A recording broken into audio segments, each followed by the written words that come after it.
So hello everyone, I'm here with my review of Black Clover episode 32, a really good episode.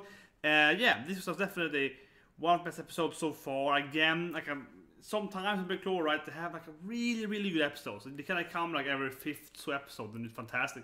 This for me was again one of those, really high quality episodes. Right away, you have a very short recap, right? So no, but seriously, it had like almost no recap. But it was like, I will never forgive you. You're the son here, and that's the recap pretty much. And then we get to the episode and has some really good moments. My favorite when it's the sister. She's like, let's fight. I love her. She's getting all riled up. She's getting all angry. She's getting all like, oh yeah, I am this thing. I am serious now. I loved it. I love that moment there. And of course, I will learn that she's a freaking master and the tutor of Fugelong, Captain Fugelong. Oh, I loved it. I should have predicted it, I guess, because she has fire medic. So of course, she's the Crimson Lady, right? Like, yeah, that makes sense.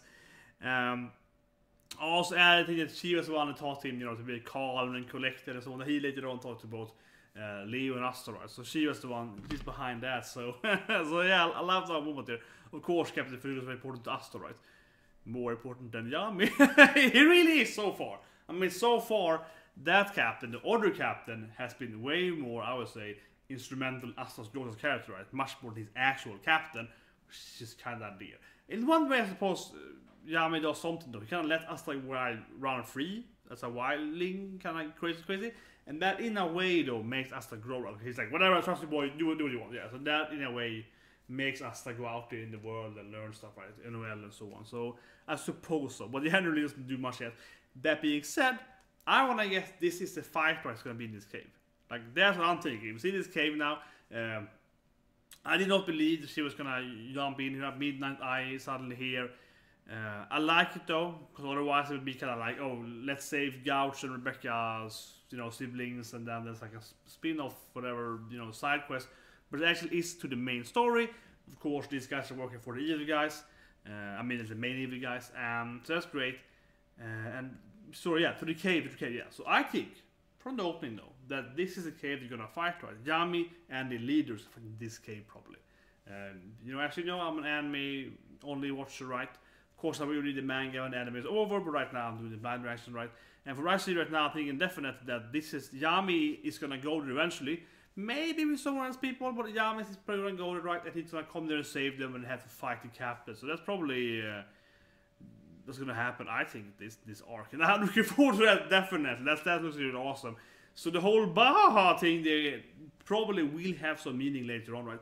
And on that topic then, the Baha thing in the beginning actually was pretty funny too. I mean, sometimes the jokes are kind of hit and miss. Mainly they are very repetitive, so they say the same joke like 3-4 times. So the first time is funny, the second time is really funny, the third time is like, yeah, you get the point. This time, I actually like the whole Gordon thing. Yeah, it felt really sad for him. But I actually liked the whole thing. It worked really well, I think, this time at least. Even though it's the same joke with him, it did work well, I think. When he went in there, it's like, oh, please, do you want some help? It's like, no, get away. Do you want some tea? He's trying to kill me. So yeah, I think it worked. It even has some umaki in the end. Still pretty funny. He's getting lost in the house. It's like, I'm trying to give you the exit. I'm trying to help you. It's like, no. So it worked pretty well. And so on. And of course, Yami is horrible listening to him.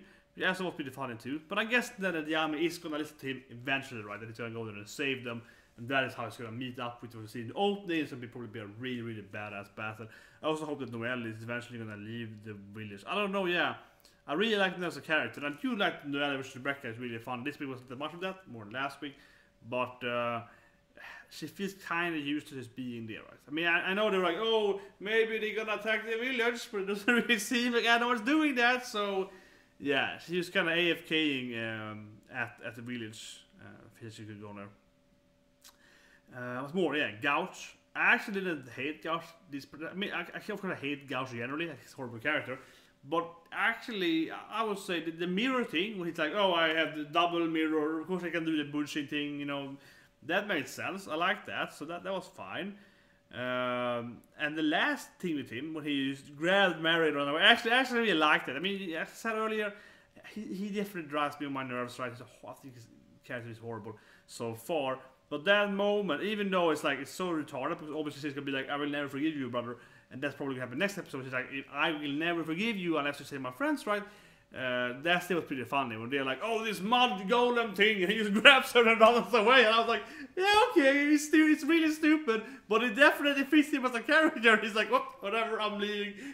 So it was pretty funny. Yeah, that was probably one of his funniest moments so far. I think he's just whatever, I'm out of here. Yeah, okay, let's go, Mary. So yeah.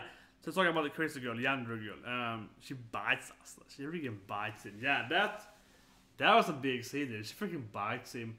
Otherwise, it's kind of what you expect, right? She licks him, she kind of all over him, dissecting him, yeah. She's crazy over him because he has no magic, so that's interesting. That was pretty cool. I do like how they make her in the anime. I haven't read the manga, sorry, but I do like her eyes. She's really crazy. She looks super crazy. So I definitely like her design. I'm guessing she probably looks pretty similar in the manga, sorry, but I mean, generally, I like her aesthetic, I guess. She's quite well done. And I assume that more people are gonna join in eventually with her, right? Because I do think it's the same Wher Yami. I feel like that's gonna be the Wher Yami fights. So I'm guessing her leader has to come there, maybe some more guys, right? I think Asta and the sister can probably beat the golem. And that was very obvious. Yeah, that was very, very obvious. I called it during the reaction video, right? I felt that was very obvious. It's not bad, but like, of course it's gonna be like, oh, I can save you, but it's gonna cost you. It's like, oh, people, yeah, sure. Yeah, of course it's gonna like make him into a monster.